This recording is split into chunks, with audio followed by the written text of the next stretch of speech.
course, okay. Awesome. Very good. What a pace meeting today, right? I know people who are here for the first time, they must, not only you guys, we are also stunned. Okay, it was that good a pace meeting. What amazing speakers. When you were, is this your first time? Yeah, when you were speaking, the first time when I was called, my body went, my mind sat down. Who can say that that was the first time? Great job, Sendil. Absolutely fantastic. And man, what a talk by, man, I can't even remember his name now. It is, wasn't this one of his best talks I have ever heard? By far, Varun, So excited for Varun. I used to, I remember the time when he used to go, a lot of skepticism, and he used to come and he used to evaluate, check out everybody, and he used to learn, had a great, and but I can see the reflection of his uplines in him. How many people can see Satish and Supriya, the way he talks and everything, that's fantastic.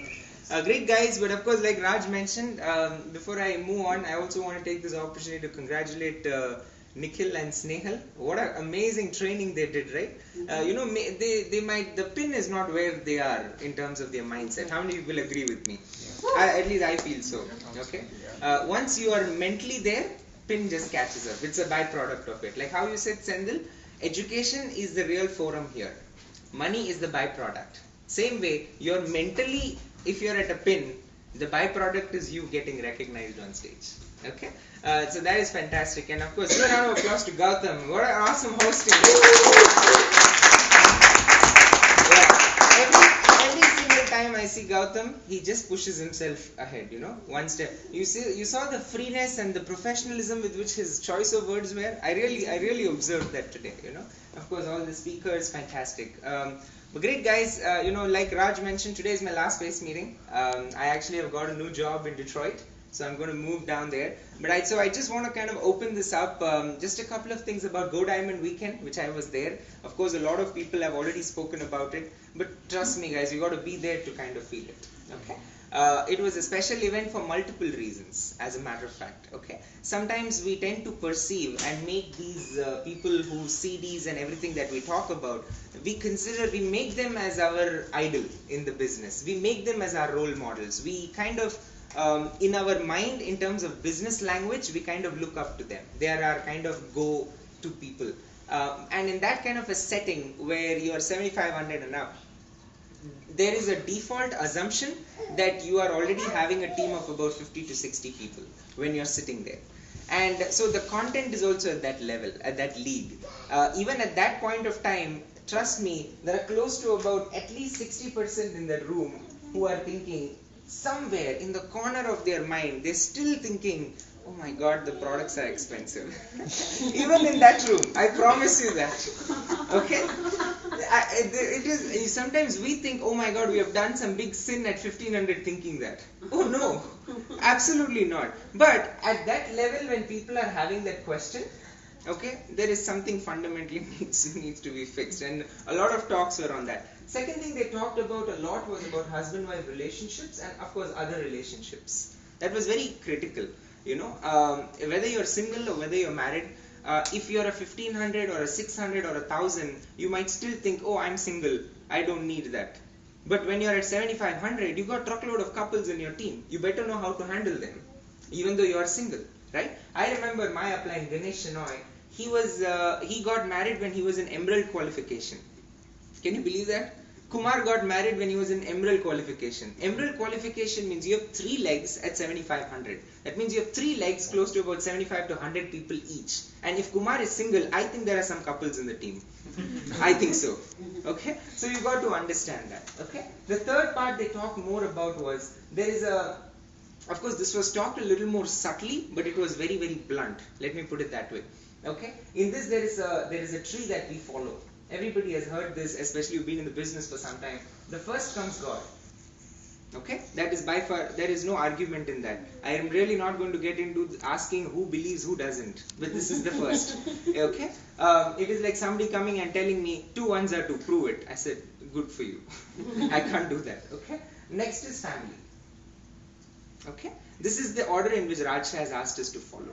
And always keep this in mind, because if you're going to break this, it is going to be so messy for you and your downlines, you have no idea.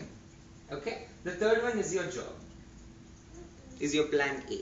That is very, very critical. Sometimes a lot of people get so carried away building this business that they start assuming their job is worthless, their job is useless. Why did that boss become a boss? That kind of, don't get into that extremism. Okay, you understand that when you listen to BWW, you understand that this might not be, again, this might not be your vehicle, and you might choose to see if this is your vehicle, and this might become one. But definitely feel free to keep that in mind, because you have no idea what your boss has done to become a boss. Can I safely say that? Yes. My boss is 15 years in that company. He might have not done what I have done, but he's done something to be there. Okay, and the last one is business. Okay, so don't ever change this order in any way. Like for instance, sometimes don't get so carried away. Like in your family, if you're working with a spouse, make sure that your calendar after 10 is not for anybody else. It is for your family. You can maybe coach your downlines, you can do some counseling, all that is okay. But so certain paradigms, don't change this order. We learned that big time there. Okay, so some of the things that I kind of took back. One point that really struck me, it was by Uma Kakhani, and this point she mentioned it very vividly. A lot of people actually, I have seen for that one point taking notes, and if you can get this point, you've gotten it. Okay, this point is this: there are many people, and she's addressing an audience of 7,500 plus people, all silvers and up are sitting there. She's like, there are many people in this room who are right now sitting in front of me who are silvers by pin, but by speech pattern, they are not even eagles. And there are many people who are not here, who are out there in their 2500s and 1500s and all that, who are silvers. They are talking like silvers, but they are only eagles. So keep that in mind. At the end of the day, it all comes down to power of spoken word. Period. If you are not able to kind of appreciate that, there is a little bit hard time you will have in building this business. Okay, when you say power of spoken word, what do I understand? Let me explain you that a little bit. Power of spoken word is, what do you always say to kind of make yourself one notch better? How do you challenge yourself every time to make yourself one notch better? Not just in this business, even at your work. One notch better. I'll give you an example. I always go 15 minutes early and I always leave 15 minutes late at work. Always. Never ever given an impression at work that for me business is more important than job. At job world, I'm a pro there. At business world, I'm a pro here. Keep that in mind. So things like these, use common sense to build your business. Very, very important. Second thing, what do you talk to yourself when nobody is watching you? What do you talk to yourself when nobody is watching you? Very important. Keep that in mind. Again, go through whatever you're going through. Third thing, how do you speak about your business to your upline? How do you speak about your business to your upline? Okay, like I gave an example in the open meeting about Southwest Airlines, right? About 99%. Are you a 99% IBO or are you 100% IBO? Okay, so how many people have a self-talk in their house? Can anybody raise your hand? Okay, great. Can I just have all the thousands and up stand for a second?